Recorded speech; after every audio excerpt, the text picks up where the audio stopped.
अस्सलाम वालेकुम नाज़रीन, आप देख रहे हैं HSS न्यूज़ और मैं हूं हसनैन अली। नाज़रीन, क्या पाकिस्तान में सियासी फैसले सिर्फ इस्लामाबाद में होते हैं या असल मंजूरी बाहर के दारुल हुकूमतों से मिलती है? क्या सऊदी अरब, अमेरिका और बरतानिया की रजामंदी के बगैर हमारी सियासत आगे बढ़ सकती है या नहीं? जब वजीर दाखिला मोहसिन नकवी एक के बाद एक बड़ी मुलाकातें कर रहे हैं तो सवाल ये पैदा होता है कि क्या वो महज वजीर दाखिला हैं या असल में खारजा पॉलिसी भी वही तय कर रहे हैं? क्या ये किरदार किसी और के हिस्से में आना चाहिए था? सैलाब से डूबे हुए अवाम अपनी जानो माल बचाने में लगे हुए हैं, मगर ताकत के ईवानों में कौन सी गेम खेली जा रही है? क्या ये सारी डिप्लोमेसी आने वाले दिनों की सियासी बसात के इशारे हैं? नाज़रीन, पाकिस्तान में जब भी किसी बड़ी तब्दीली की हवा चलती है तो इसका मरकज सिर्फ और सिर्फ अंदरूनी सियासत नहीं बल्कि बैनुल अक़वामी क़ुव्वतों की रजामंदी भी होता है।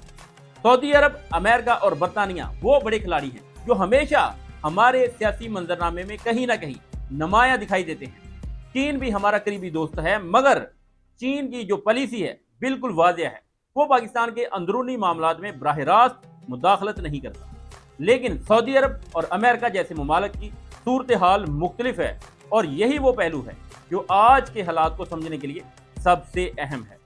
गुज़श्ता दिनों फील्ड मार्शल की सतह की मुलाकातें और अमेरिका के दौरे अहमियत रखते हैं। जब पाकिस्तान की अस्करी क़यादत अमेरिका जाती है तो हर छोटी बड़ी सरगर्मी का बरीक बीनी से जायजा लिया जाता है। इसी दौरान सऊदी अरब से वजीर दाखिला मोहसिन नकवी की मुलाकात भी सामने आई, जिसकी फुटेज और बयान वजारत दाखिला ने जारी किया है। ये महज एक रस्मी मुलाकात नहीं थी बल्कि इसके पीछे बड़े इशारे छुपे हैं। सऊदी सफीर ने वाज़ेह किया कि पाकिस्तान और सऊदी अरब इनके जो ताल्लुकात हैं आजमाइशों में हमेशा पूरा उतरे हैं हम, और वो पाकिस्तान को हर हाल में सपोर्ट करेंगे। लेकिन सवाल ये है कि ये मुलाकात महज खैर सगाली के लिए थी या इसके अंदर कुछ बड़े फैसले छुपे हैं, कुछ बड़े फैसलों की झलक मौजूद है। मजीद दिलचस्प पहलू ये है कि पिछले 10 दिनों में मोहसिन नकवी सिर्फ सऊदी सफीर से नहीं मिले बल्कि बरतानवी हाई कमिश्नर और अमरीकी कांगरान सफीर से भी उन्होंने मुलाकातें की हैं। एक वजीर दाखिला इतनी तेज रफ्तार से अहम बैनुल अक़वामी खिलाड़ियों से मुलाकात कर के ये पैगाम देता है कि शायद इनका किरदार सिर्फ दाखिली सिक्योरिटी तक महदूद नहीं बल्कि वो वजीर खारजा के महाज पर भी एक कलीदी चेहरा बनते जा रहे हैं। यही वजह है कि बाद लोग उसे तंज़िया कहते हैं कि मोहसिन नकवी को वजीर दाखिला नहीं बल्कि वजीर खारजा होना चाहिए, बल्कि कुछ लोग तो ये भी कह रहे हैं कि वो अमली तौर पर वजीर आज़म का किरदार अदा कर रहे हैं। यही वो नुक्ता है जहां असल सवाल खड़ा होता है, क्या हमारी दाखिली सियासत खुद मुख्तार है या बाहर से आने वाले ग्रीन सिग्नल के बगैर एक कदम भी आगे नहीं बढ़ा सकती? माजी की तरह आज भी ऐसा लगता है कि हमारी लोकल एस्टेब्लिशमेंट अंदरूनी मामलात में फैसला साजी करती है, लेकिन जब बड़ी तब्दीली का मसला होता है, जब मामला होता है बड़ी तब्दीली का, तो फिर इंटरनेशनल एस्टेब्लिशमेंट की मंजूरी लाजमी समझी जाती है। और अगर दोनों तरफ से ओके की आवाज़ मिल जाए, ओके की रिपोर्ट मिल जाए, तो फिर ना सिर्फ आइन की परवाह होती है, ना अदालत की परवाह होती है, फिर अपना कानून और अपनी मर्जी होती है। यही वजह है कि अगले चंद महीनों में हमें ऐसे फैसले होते दिखाई दे सकते हैं जो बज़ाहिर कानून और आइन के दायरागार से बाहर होंगे, मगर अमली तौर पर वो ही हकीकत बन जाएंगे। सवाल ये है कि अमेरिका और सऊदी अरब जैसे ममालिक पाकिस्तान से अपनी सपोर्ट के बदले में क्या चाहते हैं? तारीख हमें बताती है कि अमेरिका कभी भी मुफ्त में कुछ नहीं देता, कुछ नहीं करता। जब भी कोई इशारा या सपोर्ट देता है तो इसके बदले में अपने स्ट्रेटेजिक मुफादात जरूर हासिल करता है। दूसरी तरफ सऊदी अरब भी अपनी सरमायाकारी, सलामती और खित्ते में अपना असर रसूख के हिसाब से पाकिस्तान से तवक्कुआत रखता है। तो क्या हालिया मुलाकातें भी आने वाले वक्त में किसी बड़े सौदेबाजी या मुफाहमत का हिस्सा है?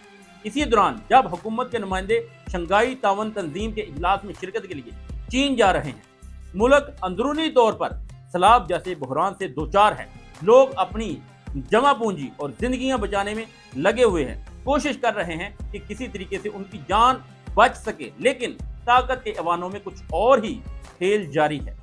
पाक व्यू सोसाइटी का वाकया इसकी मिसाल है, जहां हुकूमती नुमाइंदे लोगों को ये यकीन दिला रहे हैं कि कोई खतरा नहीं है, लेकिन चंद ही घंटों बाद पूरी सोसाइटी पानी में डूब जाती है। इसका जिम्मेदार कौन है? सवाल ये है कि जब हुकूमत अपनी ही आवाम को सही मालूमात फराहम करने में नाकाम है तो वो बैनुल अक़वामी महाज पर कितनी सच्चाई के साथ खड़ी होगी?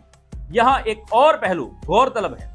अलीम खान के खिलाफ चलने वाली मुहिम को बाज हुकूमती अकाउंट ज्यादती करार दे रहे हैं, लेकिन हकीकत ये है जब एक हाउसिंग सोसाइटी ऐसी जगह बनाई जाएगी जहां लोगों की जिंदगियां खतरे में पड़ सकती थी, तो इसके नताइज का जिम्मेदार कौन है?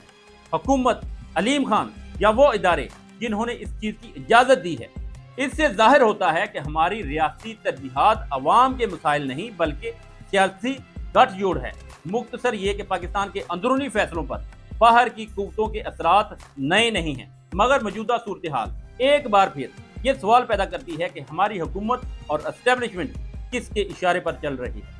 अगर ये सब मुलाकातें और दौरे किसी बड़े फैसले का पेशखैमा है, तो आने वाले दिनों में मुल्क में ऐसे इक़दाम होते दिखाई देंगे जिन पर आज यकीन करना भी मुश्किल है, नामुमकिन लगता है। दोस्तों, असल सवाल यही है कि पाकिस्तान के फैसले पाकिस्तान की अवाम करेगी या फिर बाहर की ताकतें? अगर हमारे हुक्मरान हर बार बाहर से मंजूरी लेकर आगे बढ़ते हैं, तो फिर हमारी खुद मुख्तारी कहाँ गई? ये वक्त है हम सवाल उठाएं, हकायक पर नजर डालें और अपने हिस्से की आवाज जरूर बुलंद करें। नाजरीन, अब तक के लिए इतना ही। मिलते हैं एक नेक्स्ट वीडियो में, तब तक के लिए अल्लाह हाफिज।